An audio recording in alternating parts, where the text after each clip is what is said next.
नमस्कार, good evening. दिन बीत जाने के बाद शोर शराबे से दूर जाहिर है आप ये देखना चाह रहे होंगे कि मेरे मध्य प्रदेश में आज क्या हुआ। तो मैं रुमाना अलवी अगले 24 मिनट में आपको बताऊंगी कि आज मध्य प्रदेश में क्या हुआ।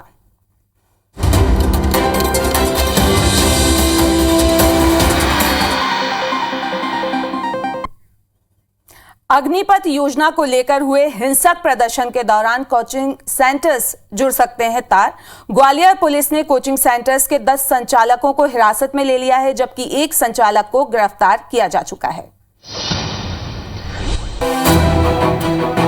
केंद्र सरकार की सेना में भर्ती की अग्निपथ योजना पर देश भर में बवाल मचा हुआ है। बिहार, राजस्थान, मध्य प्रदेश और हरियाणा, महाराष्ट्र में विरोध प्रदर्शन का हिंसक स्वरूप देखने को मिला। इधर ग्वालियर में हिंसा भड़काने के पीछे कोचिंग संचालकों की भूमिका सामने आ रही है। ग्वालियर पुलिस ने कोचिंग सेंटर्स के 10 संचालकों को हिरासत में ले लिया है, जबकि एक कोचिंग संचालक गिरफ्तार किया जा चुका है। 50 से ज्यादा ऐसे ट्रेनिंग सेंटर हैं और उन ट्रेनिंग सेंटरों से कहीं से ये मैसेज था जो कि साइबर द्वारा दिया गया है कि ये जो है इस योजना को लेके बच्चों को गुमराह कर रहे हैं। इनपुट आया था कि इसमें प्रत्यक्ष या अप्रत्यक्ष रूप से कोचिंग संचालकों की भी भूमिका हो सकती है। कि इनकी भूमिका रही है तो निश्चित तौर पे इनके खिलाफ हम कड़ी से कड़ी वैधानिक कार्रवाई करेंगे। भर्ती अभियान आने वाले एक वीक में चालू हो जाएगा, तो वे सब लोग जो इसको मिसलीड कर रहे हैं वो शायद शर्मिंदा हो। एमपी के अलावा बिहार के पटना में भी कोचिंग संचालकों की भूमिका की जांच हो रही है। इंदौर में बीजेपी ने अपने चुनाव प्रचार का आगाज कर दिया है। सीएम शिवराज, बीडी शर्मा और कैलाश विजयवर्गीय बीजेपी के मेयर प्रत्याशी पुण्यमित्र भार्गव की नामांकन रैली में शामिल हुए। आज सभी पार्षद प्रत्याशियों ने भी अपना पर्चा दाखिल किया। नामांकन दाखिले के अंतिम दिन इंदौर में बीजेपी के मेयर समेत सभी पार्षद प्रत्याशियों ने पर्चे दाखिल किए। इससे पहले नामांकन रैली भी निकली। राजवाड़ा में सभा को संबोधित करते हुए सीएम शिवराज ने मेयर प्रत्याशी की जमकर तारीफ की। मित्र है जनता का, मित्र मतलब जनता का मित्र।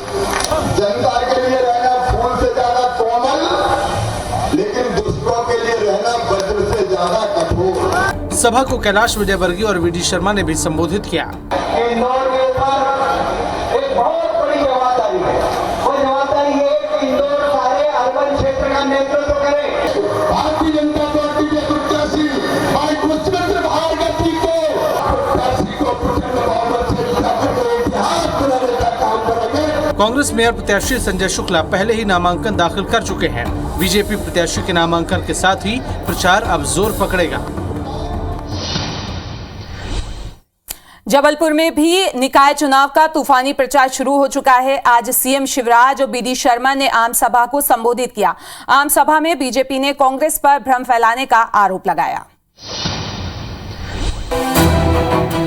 सीएम शिवराज सिंह चौहान और प्रदेश बीजेपी अध्यक्ष बीडी शर्मा ने आज जबलपुर में चुनावी सभा को संबोधित किया। बीजेपी के महापौर प्रत्याशी के समर्थन में दोनों नेताओं ने जनता से वोट मांगे और कार्यकर्ताओं को हर बूथ में जीत दिलाने के लिए जुट जाने की अपील की। आज तो मैं आप सबसे निवेदन करना चाहता हूँ, कमल के फूल की बटन दबाएं, भारतीय जनता पार्टी को जिताएं, डॉक्टर जितेंद्र जामदार को अपना मेयर बनाएं। आम सभा में बीजेपी प्रदेश अध्यक्ष बीडी शर्मा ने जनता को दिग्विजय शासनकाल की याद दिलाई और दावा किया कि बीजेपी ने साल 2003 के बाद जबलपुर की तस्वीर बदलने का काम किया है। हम आगे बढ़े और डॉक्टर जितेंद्र जामदार को हर बूथ पर विजयी बना करके जबलपुर के अंदर इतिहास बनाने का काम करें। बीजेपी ने कांग्रेस पर भ्रम फैलाने की राजनीति करने का आरोप लगाया और कार्यकर्ताओं को हर बूथ पर जाकर बीजेपी की अच्छाई और कांग्रेस की सच्चाई बताने की अपील की। तो वहीं सीएम ने पूर्व मुख्यमंत्री कमलनाथ पर जमकर निशाना साधा और उनसे संबल योजना बंद किए जाने पर जवाब मांगा।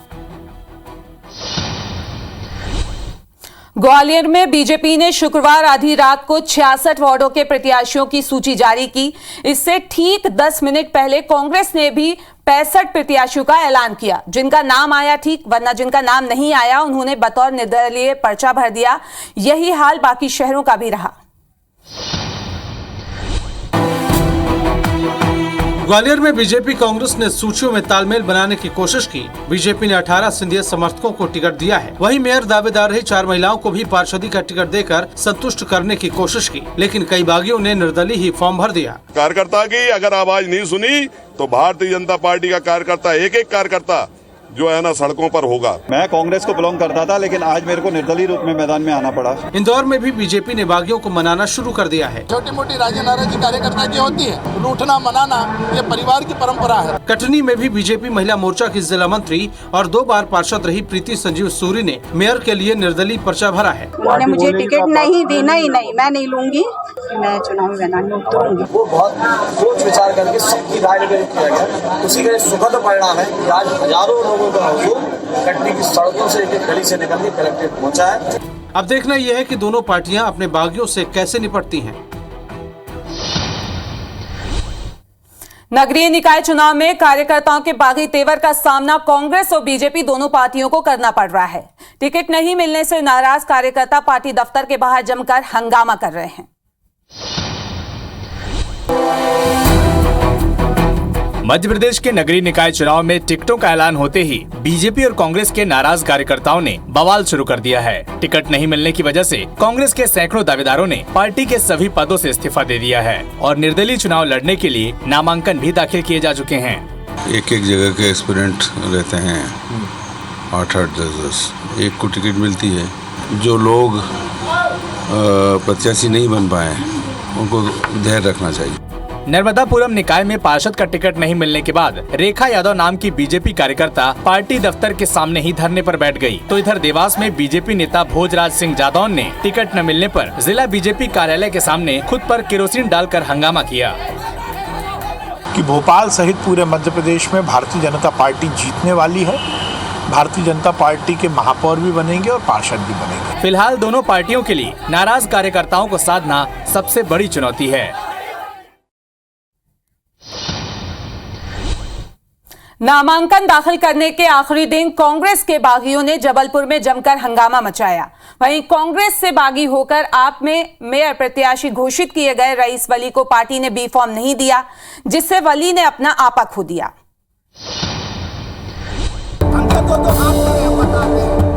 जबलपुर में निकाय चुनाव की तस्वीर साफ होने के बाद सियासी घमासान तेज हो गया है। जहां टिकट न मिलने से खफा दावेदार निर्दलीय मैदान में कूद रहे हैं, तो वहीं वार्ड बदलने से खफा एक कांग्रेस प्रत्याशी ने चुनाव लड़ने से ही इनकार कर दिया। मेरा ये कहना, जो जिम्मेदार व्यक्ति होता, वार्ड मेंबर का इलेक्शन का महत्व क्या होता है, जो वार्ड का प्रतिनिधित्व करे, जो वार्ड से वाकई हो। बड़ा आक्रोश है इस बात का कि जिस कांग्रेस पार्टी को हम लोग जिताते हैं, लेकिन उसी कांग्रेस पार्टी के लोग एक निष्ठावान कार्यकर्ताओं को नजरअंदाज करते हैं। दूसरी तरफ आम आदमी पार्टी की मेयर प्रत्याशी रईस वली को पार्टी ने बी फॉर्म ही नहीं भेजा। घंटों तक इंतजार करने के बाद वली ने अपना आपा खो दिया। आज तक अभी हम उनके आम आदमी पार्टी के हम दफ्तर तो नहीं गए। पार्टी के लोग ने अप्रोच लगाई हमारे, उनको लग रहा था कि हमारी पार्टी यहाँ पर अगर लड़ेगी चुनाव, हमको मीटर बनाएगी तो उनको मजबूती मिलेगी। रई ने इसे कांग्रेस और आप की मिली भगत बताया और दावा किया कि कुछ महीने में प्रदेश के 1 लाख कार्यकर्ता आम आदमी पार्टी छोड़ देंगे। मध्य प्रदेश में पेट्रोल डीजल के संकट का असर निकाय और पंचायत चुनाव में दिख सकता है। चुनाव के दौरान पेट्रोल पंपों में पर्याप्त मात्रा में पेट्रोल जरूरी है, लेकिन तेल कंपनियों ने तो आपूर्ति ही 40% तक घटा रखी है। इस पर सियासत भी गर्मा रही है।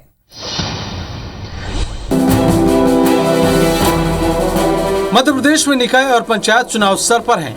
ऐसे में पेट्रोल डीजल का संकट बड़ी मुसीबत खड़ी कर सकता है। तेल कंपनियों ने आपूर्ति 40% तक घटा दी है, जिसके चलते पंप हर रोज खाली हो जाते हैं। अब सरकार ने इसे गंभीरता से लेते हुए 24 घंटे आपूर्ति के निर्देश दिए हैं। ऐसा न होने पर पंप संचालकों के खिलाफ कार्रवाई होगी। इतना ही नहीं, एस्मा भी लगाया जा सकता है। सरकार हर वो समस्या जिसके कारण जनता को दिक्कत हो रही है उसके निराकरण के लिए काम करती है। वहीं कांग्रेस पेट्रोल डीजल की किल्लत को प्रदेश सरकार की नाकामी बता रही है।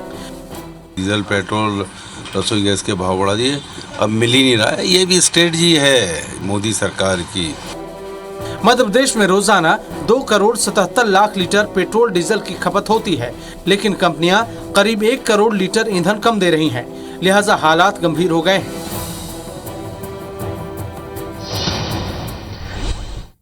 भोपाल सांसद साध्वी प्रज्ञा को जान से मारने की धमकी मिली है। उन्होंने मामले की शिकायत थाने में की है। सूचना के बाद बीजेपी प्रदेश अध्यक्ष बीडी शर्मा ने उनसे मुलाकात की। हमारी हत्या होने वाली है, तुमको सूचना देनी थी, हमने दे दी। भोपाल सांसद साध्वी प्रज्ञा सिंह ठाकुर को एक बार फिर से जान से मारने की धमकी मिली है। एक अज्ञात व्यक्ति ने सांसद साध्वी प्रज्ञा सिंह ठाकुर को फोन कर जान से मारने की धमकी दी। आरोपी ने खुद को दाऊद के भाई इकबाल का करीबी बताया, जिसके बाद साध्वी प्रज्ञा सिंह ठाकुर ने टीटी नगर थाने में इसकी शिकायत दर्ज कराई है। वहीं धमकी मिलने के बाद साध्वी प्रज्ञा से बीजेपी प्रदेश अध्यक्ष वी.डी. शर्मा ने मुलाकात की।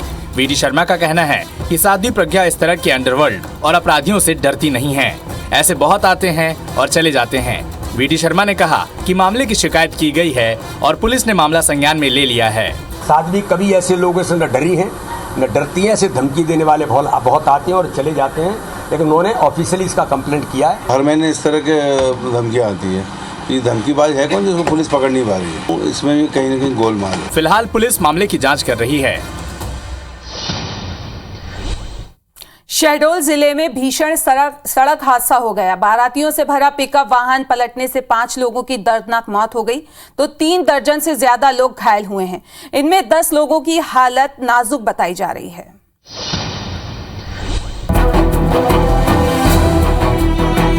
जयसिंह नगर के ढोलर गांव से पिकअप वाहन में देलून जा रही बारात हादसे का शिकार हो गई।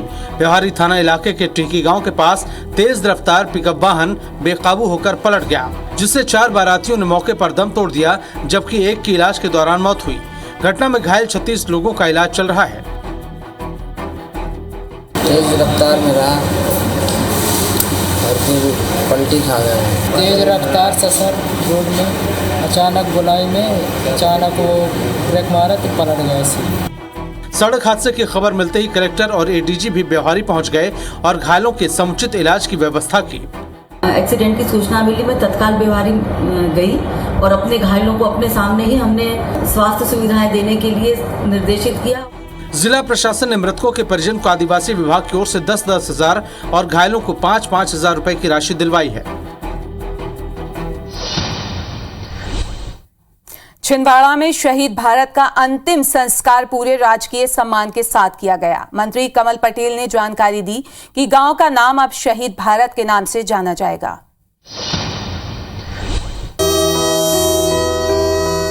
जम्मू कश्मीर में शहीद हुए जवान भारत यदुवंशी का अंतिम संस्कार उनके गृहग्राम छिंदवाड़ा के रोहना शंकरगढ़ में किया गया। छिंदवाड़ा के माटी के लाल शहीद भारत यदुवंशी को राजकीय सम्मान के साथ अंतिम विदाई दी गई। सेना के जवानों ने गॉर्ड ऑफ ऑनर दिया। शहीद भारत की अंतिम यात्रा में सैकड़ों लोग शामिल हुए। प्रभारी मंत्री कमल पटेल, पूर्व मंत्री दीपक सक्सेना, पूर्व मंत्री चौधरी चंद्रभान सिंह भी शहीद की अंतिम यात्रा में शामिल हुए। बड़े बेटा शहीद हुए तो देश की रक्षा में गए थे। दुख तो हो रहा है मेरे को, बच्चा है मेरा, लेकिन मेरे को गर्व भी हो रहा है। भारत माता के सच्चे सपूत भारत ने, यदुवंशी ने 29 साल की उम्र में देश के लिए अपने प्राणों की आहुतियां दी है। वो वीर गति को प्राप्त हुए हैं। मंत्री कमल पटेल ने जानकारी दी कि ग्राम रोहना कला का नाम शहीद भारत नगर होगा और गांव के सरोवर का नाम भी शहीद के नाम पर रखा जाएगा। और वक्त ब्रेक का है। ब्रेक के बाद आपको दिखाएंगे एमपी नॉन स्टॉप में 5 मिनट में 50 खबरें।